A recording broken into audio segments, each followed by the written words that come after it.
Hi, one forum news brings you the best. Please kindly subscribe to this channel. Your comment and likes will be highly appreciated. Yes, some friends would like to know why is it that democracy is very expensive in Africa? Yes, it is.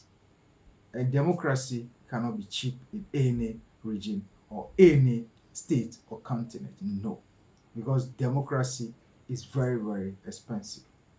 As they say, if you think education is expensive, then try ignorance. If you think democracy is expensive, then try something else and you see the consequences. That is why democracy must be practiced. But what we can do as a continent or as an African continent is this.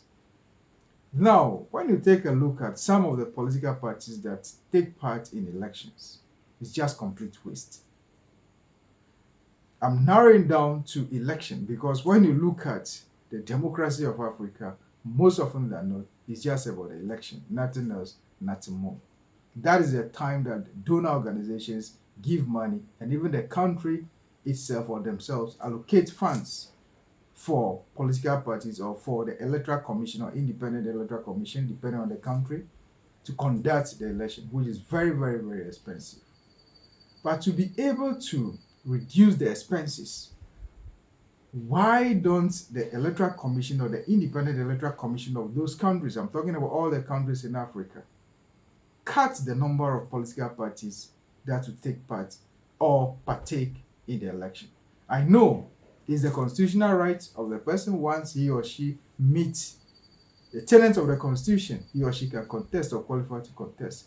But they should be able to put some stringent measures in place so that all those minor political parties that only come to waste time and resources can be either put together or forced to join the bigger political parties.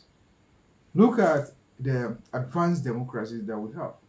They may also have some minor political parties, but the major ones are there. Those are the ones that we always hear about. The Republican Party and the Democrat Party, and we have the Labour Party and other ones in the UK or in Britain or in England. Now, but when you come to Africa, almost every region or every district want to have someone representing the region or the district or the county or the province or tribe, even tribe, or the national platform as a candidate contesting for president or maybe the parliament of that individual countries. That is not helping Africa. Though we are practicing multi-party democracy, that is not how it's supposed to be. Some of the parties have to be scrapped or taken out totally. So these are the measures that each country can put in. This is just a suggestion. We're just doing academic exercise. One, they can put some funds on them. If they are not able to meet that, they can be kicked out or asked to join forces together. They can insist, as I know in some African countries do, they can insist that if you don't have party offices in all the constituencies or the provinces in your country, you will not be permitted or allowed to vie or to contest when it comes to the general election, that is at the presidency level or even the parliamentary level. That can help a lot.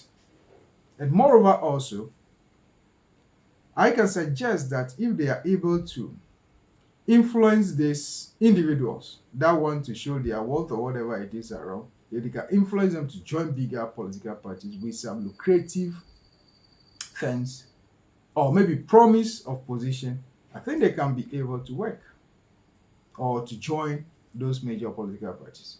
Because these days and age, and you see a party about 20 political parties, about 30 political parties just vying at the national level, or a country of 64, or a country of 32 or 35, or a country of 25, it's just bad.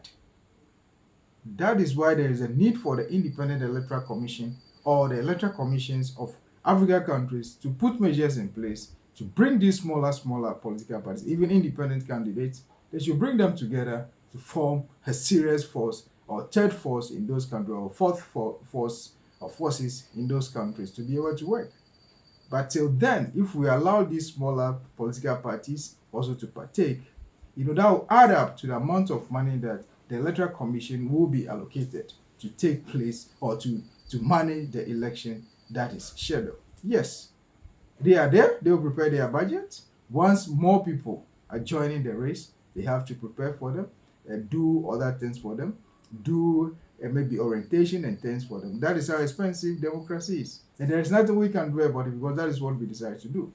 But if that is what we can do when it comes to election or democracy and election, if that's what we can do to bring peace for everyone to know that this election is free and fair and transparent, there will be no war, there will be no trouble, there will be no killing, there will be no destruction of life or property, why not? We can keep to this and do it no matter how expensive it is. But to cut it down, let it too much or many political parties be cut down. That's the only way out now. Also, they should let more of the political parties, they should raise money for the financing of their own election. Yes, you can say that that will enable them to influence the electoral commission, but no. I know very well that before you contest in most countries, you have to register as a candidate. That money is going to the electoral commission or the independent electoral commission. So they should be asked to pay for certain things.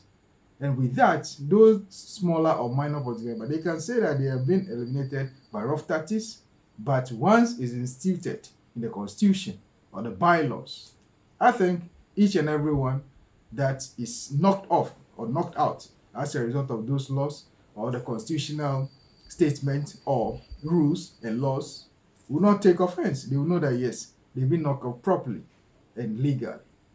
So we all need to work very hard so that things can be done properly for all these minor political parties to be kicked out, to be knocked out, so that democracy, though expensive, can be a bit economical when it comes to Africa. We are still learning when it comes to the democracy of Africa that will be able to be successful one day as a continent.